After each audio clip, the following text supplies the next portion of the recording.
Hi there.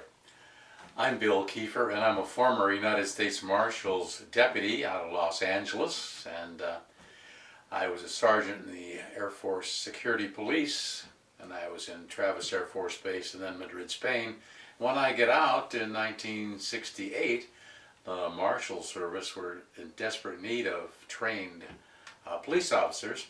So they put out a search, and out of 3,000 people applying, I was one out of 300 that was hired. At that time, I lived in the Los Angeles area, and I was hired by the Los Angeles Marshal's office and the staff there, the Marshal and the Chief Deputy. Today, you get on with the Marshal Service, they send you wherever they want to. So I was fortunate enough to stay in Los Angeles area in my own home, so I didn't have to be transferred somewhere else. And I'd like to talk about Wounded Knee 1973. I was there. This is part one of Wounded Knee 1973. This is part two of Wounded Knee 1973. This is part four of Wounded Knee 1973.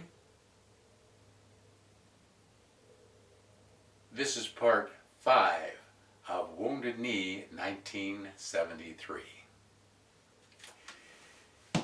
You know, as a U.S. Marshal, we go all over the United States and territories. Even some of us Marshals would travel to Cambodia when the guy that hijacked the American Clipper, you know, remember that ship, 73 men sailed her from the San Francisco Bay, and they captured this ship and they took it to Cambodia.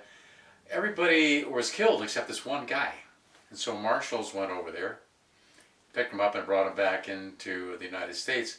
I, by myself, met the airplane, the Air Force airplane at a local Air Force base outside of Los Angeles. And then I took him to back into the LA County Jail. I booked him in. And after that, subsequently, I took him to the psychiatrist. The judge ordered him for a psychiatric exam in a high-powered Beverly Hills psychiatric guy, the doctor. And anyhow, just thought I'd throw that out. I'd like to set things straight. It's about Wounded Knee 1973. If you look on Wikipedia and look down, it talks about Deputy Kiefer saying that the ground in between the Wounded Knee hamlet and the Marshals, we had a cordon around the whole area.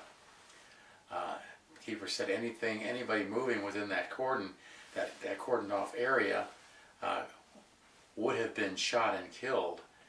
I said he could have been shot and killed. I didn't say would have been shot and killed, so I was misquoted there.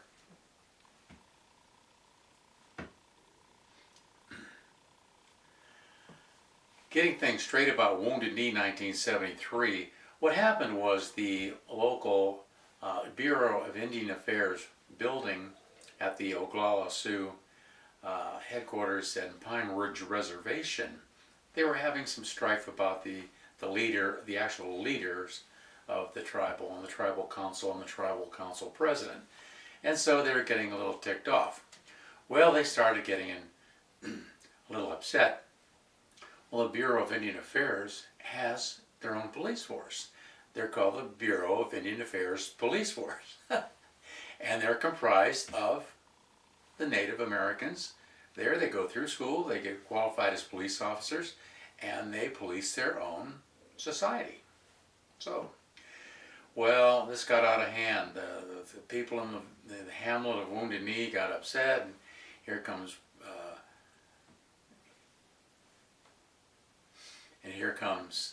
Russell Means and a gang. They're getting all jazzed up. And matter of fact, they were funded by a Lutheran minister. Yes, the Lutheran Church helped finance the American Indian Movement's riot. So they threw the Bureau of Indian Police out. And at that point, the call went out to FBI and United States Marshal Service. because the FBI is the investigative arm of the Justice Department and the U.S. Marshals are the enforcement arm of the United States Department of Justice. In other words, U.S. Marshals are the federal police force. That's what it boils down to. So it started in February of the siege, and the AIM group, they got drunk. They took all the guns and shotguns in the air from the trading post, and they burnt the trading post. Next door had the White Cloud Museum. They burnt that down in a drunken rage. All those artifacts, Indian artifacts, they burnt down on a whim. Sad story. So 71 days siege at Wounded Knee, and I was there.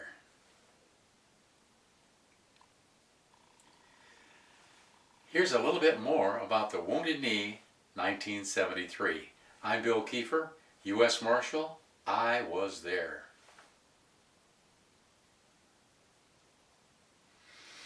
Keep watching. I have more on Wounded Knee 1973. I'm Bill Kiefer, U.S. Marshal. Keep watching. Something that people don't know, and Russell Means sure didn't know. Of course, he died in 2012, and I'm sorry. I'd like to go on record saying that I feel sorry for the American Indians. They were mistreated, abused, murdered. It's tragic. I hate that. I'm a regular guy, you know. I'm a regular guy. Don't abuse people. Police are there supposed to be helpful. The government's supposed to be helpful. Well, our government slaughtered and murdered Native American Indians for no reason. Why?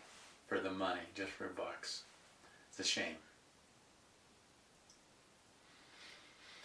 So I'd like to go on record and tell you a little situation that nobody knows except a few of the U.S. Marshals.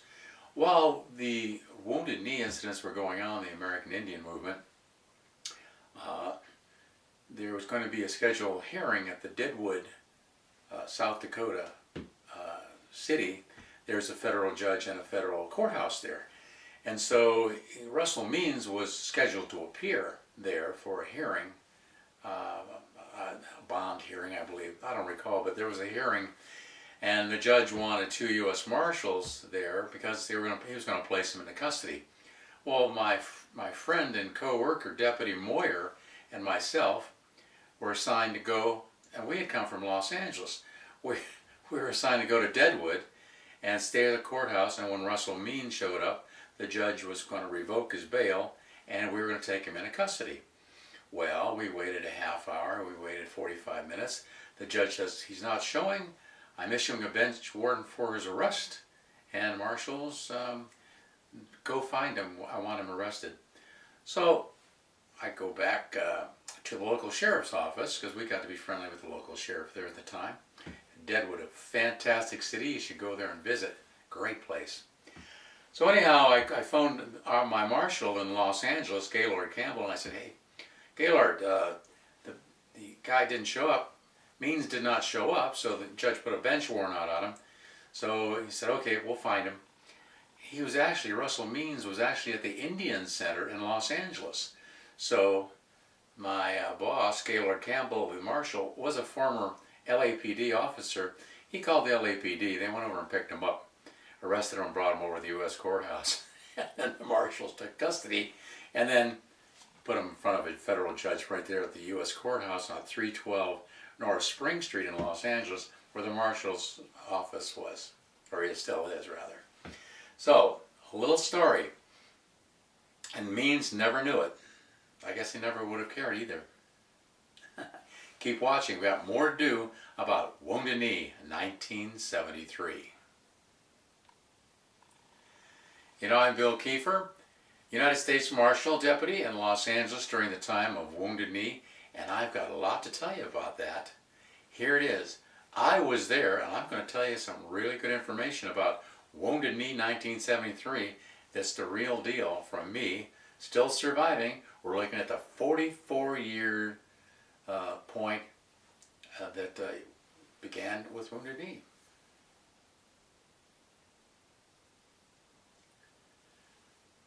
44-year anniversary coming up real soon at Wounded Knee 1973. If you want to see my name, just Google Wounded Knee 1973 and you'll look on Wikipedia. And it's down quite a ways. It talks about actions. And it says Deputy Kiefer says that anyone within the confines of the where the Indians were, where the marshals were, would have been killed in that area. And that was what I said. I said could be killed. No problem. Keep watching Wounded Knee 1973.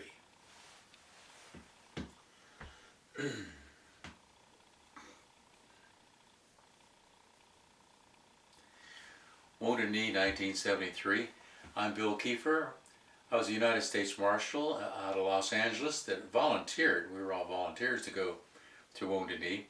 There were roughly 300 U.S. Marshals and FBI agents there, and the Marshals headquarters we used at the Bureau of Indian Affairs building at the Pine Ridge Reservation, and I was a supervisor, and I had an office there at the BIA building, which is a beautiful building, by the way, and also we had a forward command post, which was a Winnebago large motorhome out there right on one of the checkpoints, or actually it wasn't a checkpoint, it was a staging area. We had 5 of them all ringed around Wounded Knee, the same positions that the Army took when they massacred in 1890. Anyhow, we were supplied by the United States Army. We had M16s, we had M1 Garands. It's a big, heavy World War II rifle. It takes a 30-06 cartridge, and they can shoot miles. So we could use those heavy-duty, long-range rifles to shoot into the hamlet when they fired on us at the outskirts. Then we could fire back with these M1 Garand, and if you know anything about World War II, those are reach out and touch someone. They go 300, 400, 600 yards. And so we were heavily armed and supplied by the United States Army with rifles, ammunition, huge 30-man tents, everything. Armored personnel carriers. They did not have 50 caliber machine guns mounted on them. That is a lie. They did not have that. And the United States Marshal Service and FBI had no snipers. No snipers. There was no one designated as a sniper. But when the Indians were exchanging gunfire with the Marshals, we would shoot the rifle that went farthest, the M1 Garand, and it's possible, what we wanted to do was fire back at them and hit them, but it's possible that they were hit and killed by an M1 Garand in actual gunfire, not snipers. We had no snipers. There was no designated snipers, and we actually had contract helicopters. They were not Army helicopters. They were not Air Force helicopters. They were private helicopters that we contracted just for the Wounded Knee, and actually the helicopter pilots were sworn in as Special Deputy United States Marshals. That's what the truth is about Wounded Knee 1973. And it sure is odd to see pulling up to the BIA building and seeing 2 or 3 helicopters out there and U.S. Army armored personnel carriers.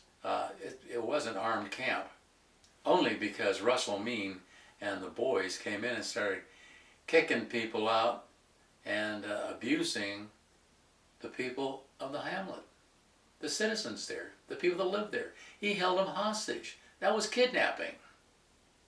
I'm Bill Kiefer. Keep watching. We've got more about Wounded Knee 1973. And I know, I was there.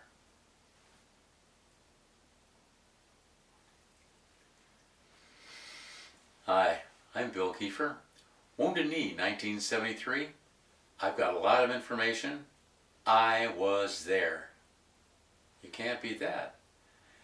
The call came out around mid-March, because even though Wounded Knee began in late February, it started to escalate and escalate and escalate.